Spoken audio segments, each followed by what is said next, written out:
Good morning, compatriots, Bolivarians, international guests. We've got 217 international guests participating in this international forum on July 23rd. Dear ambassadors, charge affairs, deputy ministers, military personnel, heads people that accompanies us. Today, on July 23rd, the partners of the Institute of Simon Bolivar and Ignacio Ramonet have just named the Forum for a Humane Humanity.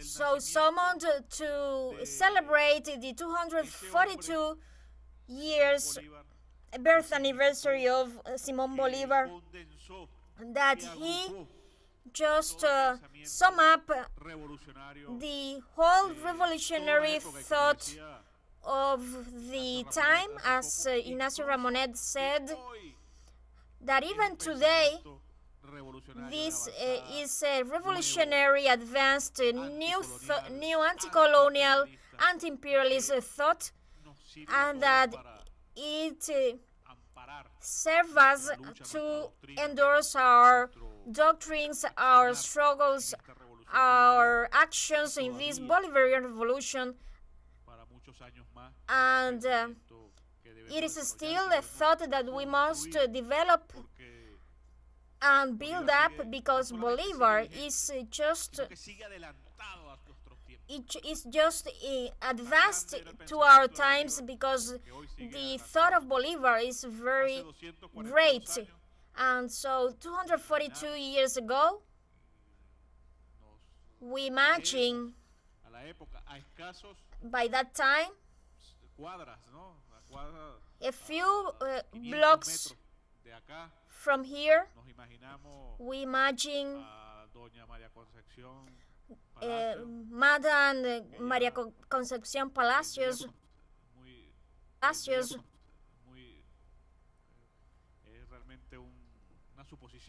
It is just a guess that she might and it is really a guess that, but if he was born at that time, maybe then Palacios would be in labor, and as humanity, in labor for a new humanity, for a new humane humanity. So at the brink of that birth, it is good to make the contest, because we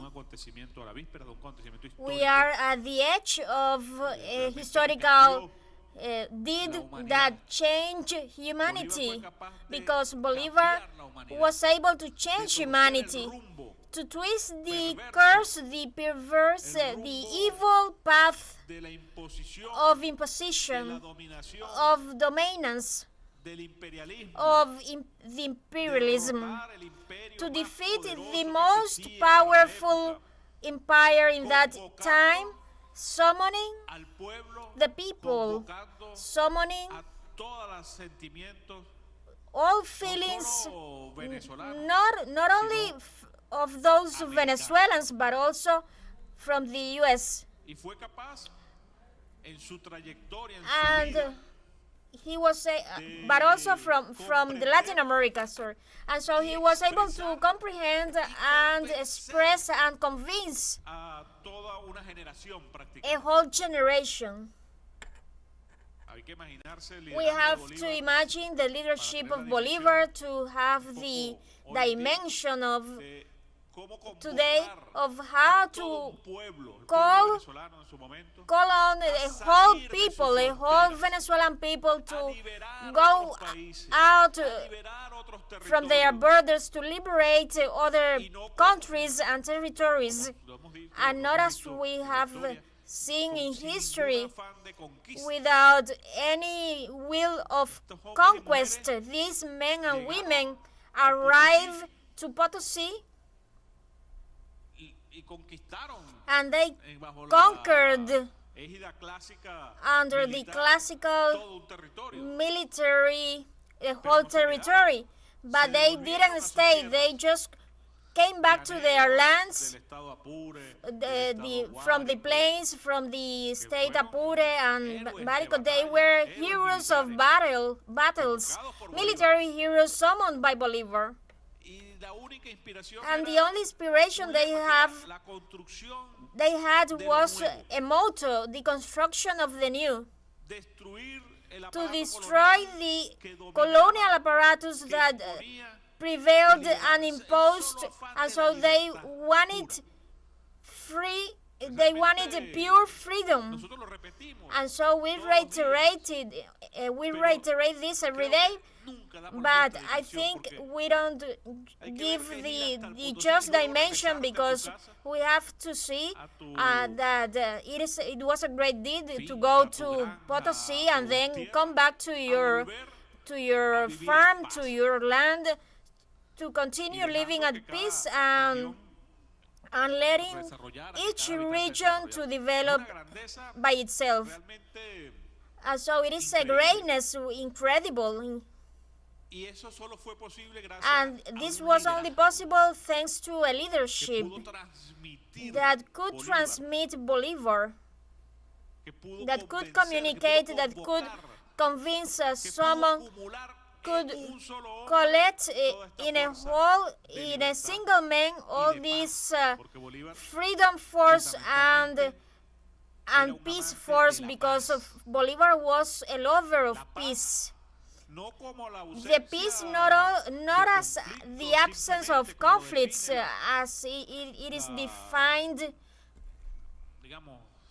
let's say, by the classical theory, but Bolivar is the first that claims peace as a byproduct of justice. And today, more than ever, as Ramonet and Blanca said, that thought is alive, and that's what Bolivarians are claiming, and all inhabitants of the world that wish peace. The first thing that we wish is a peace with social justice, with real justice, with humane justice. That be, I reiterate, that be humane humanity to be able to advance in peace. And Bolivar said a thought that our President Nicolás Maduro reaffirms us very much, and is just substantiated on that thought. Bolivar said, peace is my port, is my glory, is my hope, and everything more precious in this life. That sums up the Bolivarian thought. And today, when the world faces at the brink of the birth of Bolivar, today the world experiences labor pains expressed in the worst battles we are living through. The most serious of them is where humanity is witnessing the atrocities. It is in the sacred Palestine, the Palestine that will be free, the Palestine which is sovereign. There it occurs the labor pain of a new era, very painful, unfair, inhumane. The Netanyahu's regime is a profoundly inhumane, cruel regime, genocidal regime, criminal regime.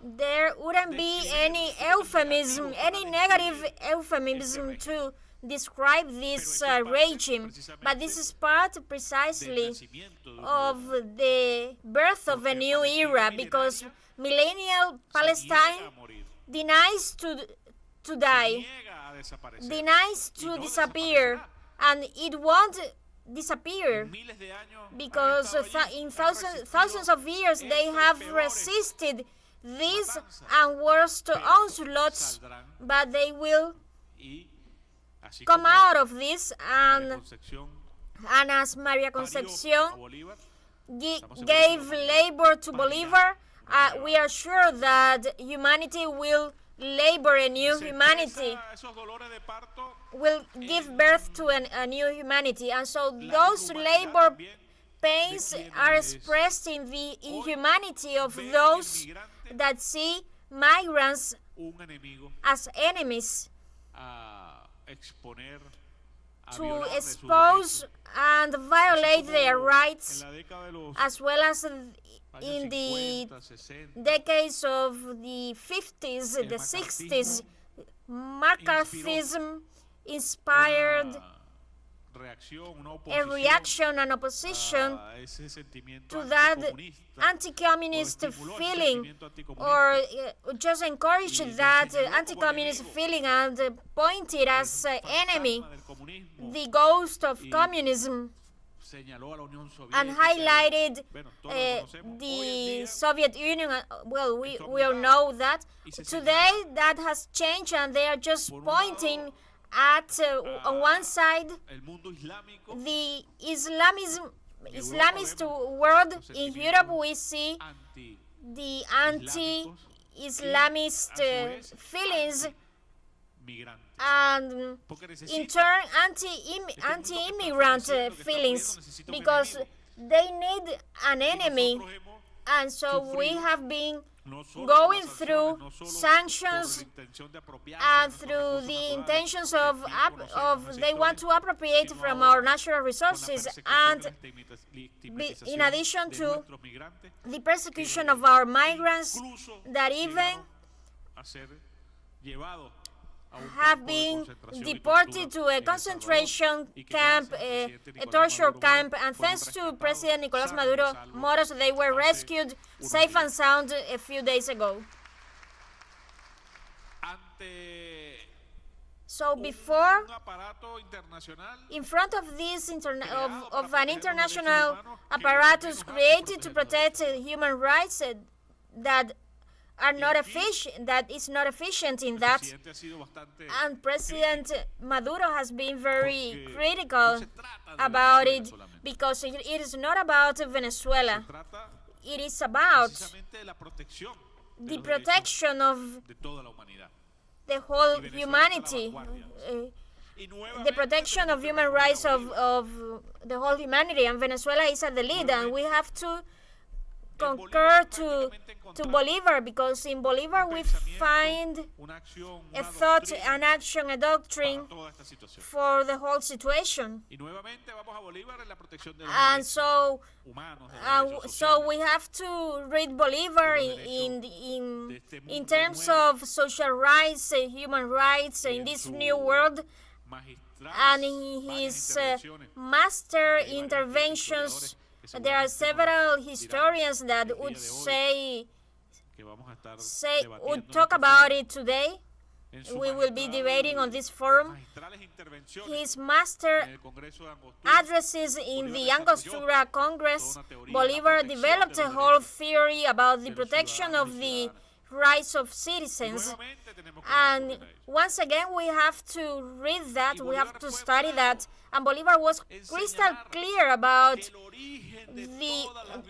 highlighting the origins of all violations of rights came from the imposition of colonialism, imperialism, and today that's the reality. The only cause of violating human rights is called imperialism and colonialism. There is no other cause. Therefore, this Bolivarian revolution cannot be other than an anti-colonial and anti-imperialist revolution, and today a socialist revolution. So that this forum will allow us to debate that thought, the Bolivarian thought that is in effect more than ever, as Ramonet said, and we have to study that thought always. The greatness of Bolivar is not only that he is a universal man, but his thought is everlasting. It is his guidance, his impetus, his works. And 242 years after his birth and his 47 years of life and action, a short life but intense life, his results, his written legacy, his legacy of constructing the new inspire us to fight and defeat the new threats that humanity poses.